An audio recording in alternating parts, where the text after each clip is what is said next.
4 to 6 times during a single lunar flyby, the Artemis II astronauts watched the moon get struck. Not in photographs, not through instruments. With their own eyes, through the windows of their spacecraft, they saw meteoroid impacts flash across the lunar surface in real time. NASA scientists back on Earth were stunned. Not because the moon gets hit, it does constantly, but because humans had never witnessed it happening live, from this close with their own eyes. The moon has no atmosphere. On Earth, space rocks burn up as they fall through our sky, creating shooting stars. The moon has no such protection.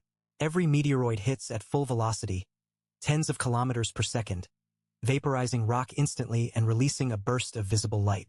This is what the Artemis II crew saw. This is what made scientists pause. For 4.5 billion years, the moon has been absorbing impacts.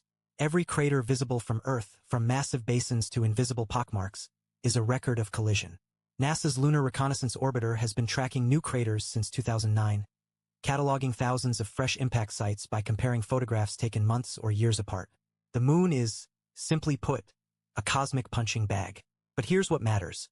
Researchers estimate the moon receives between 11 and 1,000 meteoroid strikes per year, large enough to create craters at least 10 meters wide. That's thousands of impacts annually. Yet we've never had a front row seat until now. The Artemis II crew didn't just observe the moon. They witnessed its constant bombardment firsthand, in a single mission segment lasting hours. The real surprise wasn't that impacts happen. It was the frequency. In one brief window, the astronauts caught multiple flashes. Scientists told Scientific American they were genuinely surprised by how many impacts were visible in such a short time. We've studied the moon for decades. We've mapped its craters, but we'd never seen it being hit. This is what exploration gives us, not just new data, but new perspective. A reminder that the universe is far more active, far more violent, far more alive than we see from our desks. Subscribe to factstormhub. We tell stories like this every day.